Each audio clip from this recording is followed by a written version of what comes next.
lovely to be here, and many thanks to the Africa Centre for the invite. It's my job to introduce the speakers to you in a moment, just to let you know that both speakers will take some time to present their perspectives, and following that there'll be time for questions and answers. I'll also be keeping an eye on the watch as well, just in case you're worried about getting out of here on time. So to the speakers, Miss Massa Washington has been a journalist for more than 20 years. In that time, she has worked in many positions and gained a broad range of experiences in the media world. She has covered the Liberian crisis extensively and created a column dedicated to women in the Inquirer newspaper in Liberia. Her many honours include the Press Union Reporter of the Year Award and most recently the prestigious US State Department's 2009 Liberian Woman of Courage Award. So we are indeed privileged and honoured to have her here this evening. This evening, Massa will address the negative effects of economic crime on Africa's development. Following that, we'll hear from Dr. Sheila Killian, who is an accounting lecturer in the Kemi Business School in the University of Limerick. She has taught in UL since 1994. She tells me she fell into business quite accidentally, so we may hear a little bit about that as well. Previously to working in UL, Sheila worked in Ernst & Young, KPMG and Andersons. Her primary area of research is taxation, particularly in relation to public policy, environmental issues, avoidance and evasion, tax and development aid, and tax justice. This evening, Sheila will respond to the statement that Ireland's competition for multinational investment has unintended consequences for developing countries and how this contrasts with our general overseas aid policy. So they are the speakers. I think we're in for a stimulating and challenging evening, and I'll invite now Ms. Massa Washington to address you. Thank you. Good evening, ladies and gentlemen. Executives and members of the Africa Centre, officials of the Irish government, members of the international and NGO communities, officials and members of the African community, civil society organizations, distinguished colleagues, ladies and gentlemen. I bring you greetings and best wishes from the chairman and members of the Liberian Truth and Reconciliation Commission, and hereby express sincere thanks and appreciation to the Africa Centre for this opportunity to exchange notes on an issue that is of pivotal concern to our global interest, since it is an issue that is cross-cutting with far-reaching impact on us as a united world. My exact topic of discussion is the negative effect of economic crime to Africa's development, the Liberian perspective. As I am not an economist, I've more or less focused my paper on the negative impact of economic crime. This topic couldn't have come at a better time for review.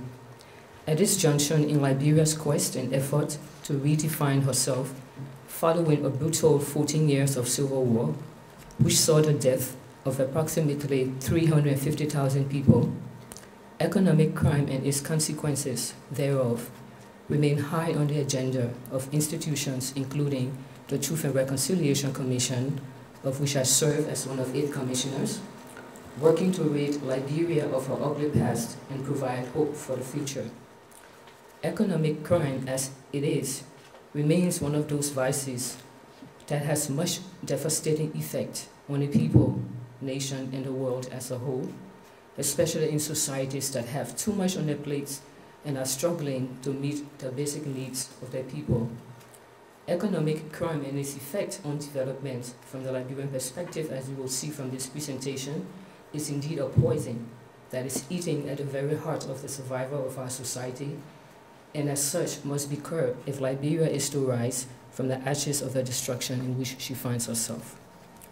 The focus on economic crime, especially at this time, is appropriate, especially in the Liberian context, as the subject is amongst provisions of the TRC's mandate that we on the Commission have been instructed to address.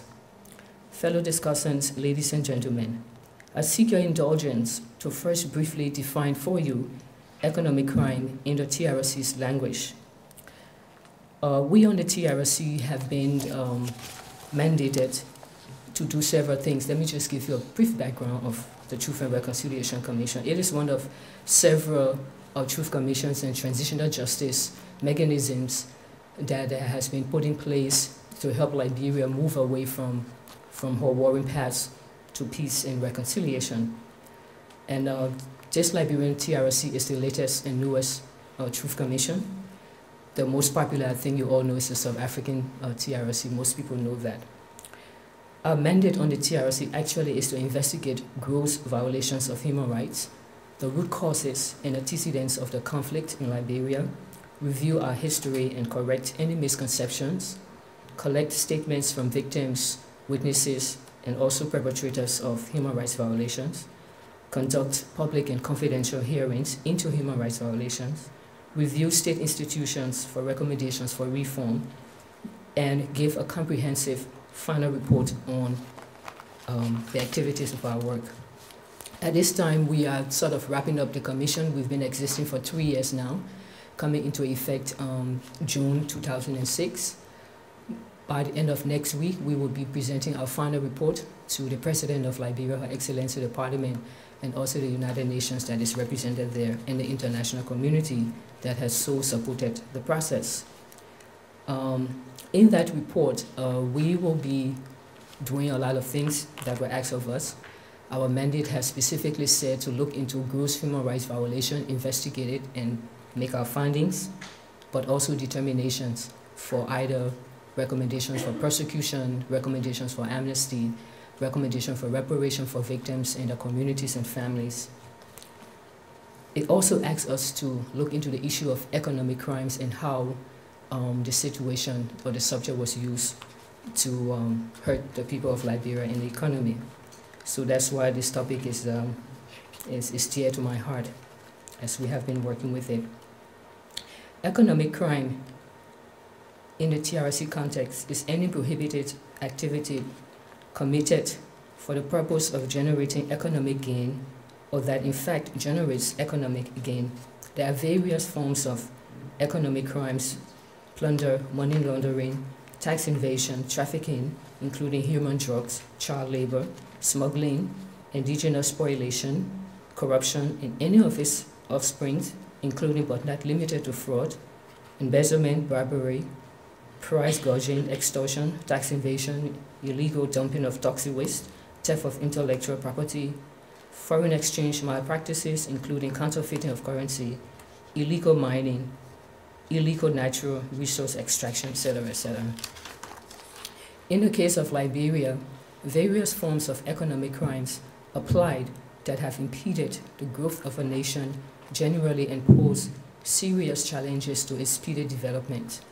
However, corruption remains public enemy #1, as corruption is so endemic that the President of Liberia, Madam Ellen Johnson Sirleaf, as recent as just 2 weeks ago, at a groundbreaking ceremony of the new United States Embassy in Monrovia, appealed to the Americans to deny visa to Liberian officials and members of the Liberian public caught engaging in corrupt practices.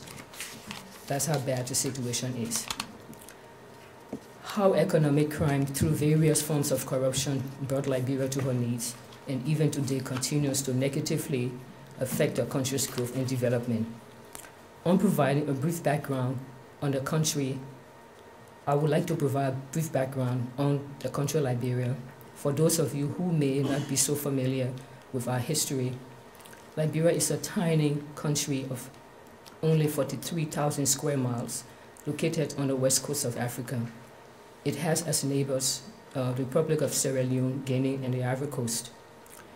The official census report released in this April puts the entire population of Liberia at just 3.4 million people from 16 major ethnic groups.